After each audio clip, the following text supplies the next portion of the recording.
Selamat pagi Bapak, Ibu, dan Saudara sekalian.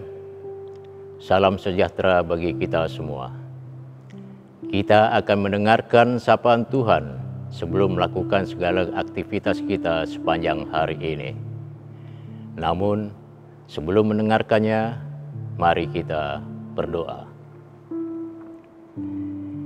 Kami mengucap syukur atas penyertaan-Mu ya Bapa, sepanjang malam tadi. Dan Engkau masih memberikan nafas kehidupan kepada kami pada pagi hari ini.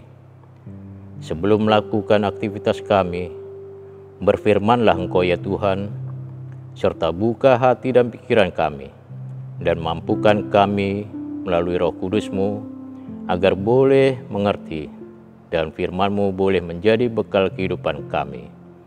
Di dalam nama Tuhan Yesus Kristus kami berdoa. Amin. Firman Tuhan yang menyapa kita hari ini melalui kitab 2 Raja-Raja 4 ayat 43, demikian bunyinya. Tetapi pelayannya itu berkata, "Bagaimanakah aku dapat menghidangkan ini di depan 100 orang?" Jawabnya, "Berikanlah kepada orang-orang itu supaya mereka makan. Sebab beginilah firman Tuhan, orang akan makan, bahkan akan ada sisanya." Demikianlah nas kita hari ini.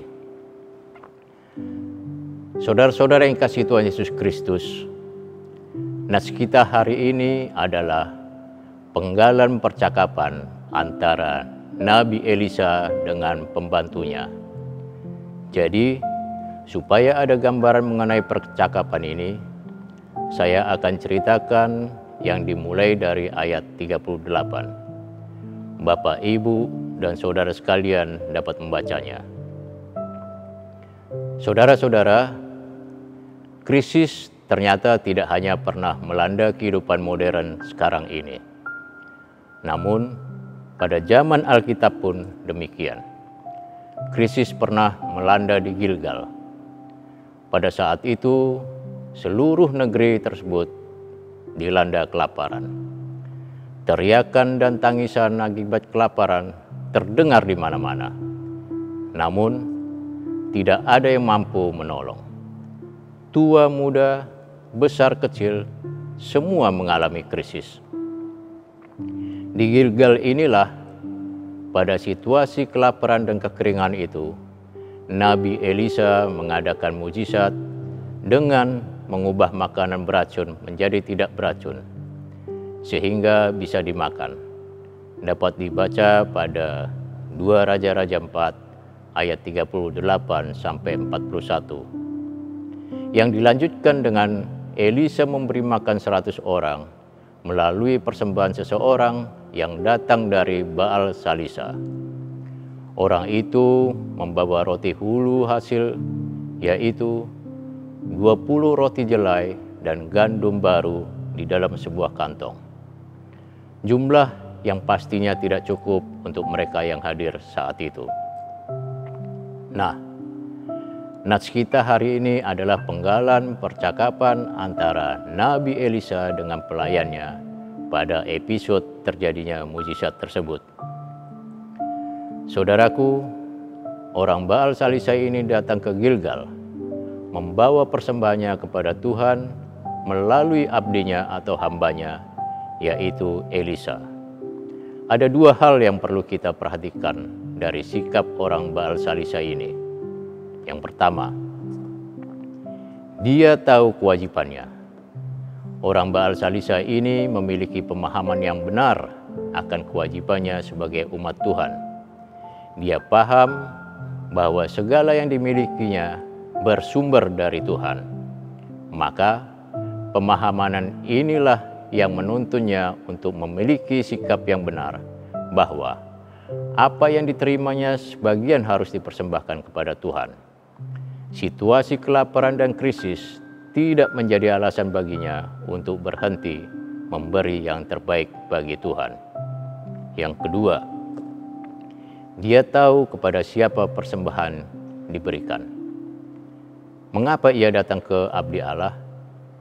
Tentu orang ini mengimani seperti apa yang tertulis di kitab Bilangan 18 ayat 13, yaitu ulu hasil dari segala yang tumbuh di tanahnya yang dipersembahkan mereka kepada Tuhan adalah juga bagianmu. Setiap orang yang tahir dari seisi rumahmu boleh memakannya. Bandingkan juga dengan kitab Ulangan 18 ayat 4-5. Kemudian, mengapa persembahan itu diberikan kepada Elisa dan bukannya kepada para imam yang ada di Israel? Sekali lagi, tindakan ini menegaskan betapa orang ini adalah orang yang takut akan Tuhan dan memahami hukum Tuhan. Dia tahu bahwa para imam yang ada di Israel tidak ada lagi yang benar, karena mereka adalah imam pilihan Raja Yerobim. Mereka melayani Raja dan bukan Tuhan. Kalau tadi saya ada merujuk ayat di Bilangan 18 ayat 13 dan Ulangan 18 ayat 4-5, itu adalah mengenai hak para imam atas persembahan yang diberikan oleh umat Tuhan untuk dipersembahkan kepada Tuhan. Jadi, sebenarnya Nabi Elisa bisa saja mengambil persembahan orang Baal Salisa ini untuk dirinya sendiri, apalagi di masa krisis kelaparan saat itu. Namun apa yang dia katakan? Malah dengan persediaan yang sangat minim itu, dia memerintahkan pelayannya untuk memberikan dan membagikan makanan itu kepada semua orang yang ada di hadapannya, sekitar 100 orang. Ia menyingkirkan keegoisannya dan lebih mementingkan sikap penuh perhatian. Ia lebih memikirkan orang-orang yang lapar di sekitarnya. Apakah niatnya itu berjalan mulus? Tidak. Dia diprotes hambanya. Bagaimanakah aku dapat menghidangkan ini untuk 100 orang? Keberatan dari hambanya ini cukup beralasan dan masuk akal. Karena hanya ada 20 potong dan ukurannya kecil. Namun kembali Elisa dengan imannya menegaskan bahwa Tuhan punya kuasa dan itu harus diimani. Beginilah firman Tuhan, kata Elisa. Orang akan makan, bahkan ada sisanya. Maka ketika makanan itu dihidangkan, semuanya kebagian. Dan luar biasanya lagi, makanan itu masih ada sisanya. Tepat seperti apa yang Tuhan firmankan melalui Elisa. Saudara-saudara yang dikasihi Tuhan Yesus Kristus, melalui cerita Alkitab hari ini, kita diajarkan bahwa pertama, seperti orang Baal Salisa ini, bahwa iman menuntun dan mengajarnya memahami perintah Allah, sehingga ia melakukan apa yang menjadi kewajiban untuk Tuhannya dengan baik dan benar.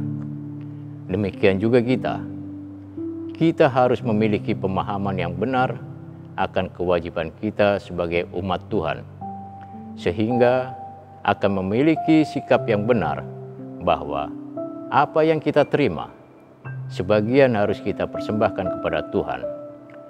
Dalam situasi dan kondisi apapun, seperti kondisi kita saat ini, tidak menjadi alasan bagi kita untuk berhenti memberi yang terbaik bagi Tuhan. Jadi, pelajaran pertama bagi kita hari ini adalah memberikan persembahan kepada Tuhan tanpa melihat situasi dan kondisi. Yang kedua, saudara dan saya mendapatkan pelajaran dari sikap Elisa pada nas kita hari ini. Bukankah hamba Elisa memprotes? Apakah cukup hanya dengan 20 roti tapi untuk 100 orang? Mendingan buat persediaan kita saja. Itu maksud hambanya. Bisa saja Elisa menyimpan persembahan tersebut buat dirinya karena ada hukumnya. Masuk akal kan? Masuk logika kan? Namun, logika juga harus diterangi oleh iman, agar logika yang kita punya tidak menuntun kita kepada tindakan egois dan kekhawatiran yang berlebihan. Nah, dua hal ini, egois dan kekhawatiran yang berlebihan. Elisa bisa saja egois karena dia punya hak akan persembahan tersebut. Dia simpan buat dirinya, tapi mengorbankan 100 orang yang kelaparan di hadapannya. Namun ego itu segera ia singkirkan. Dan dengan mata imannya, Elisa memikirkan sesamanya.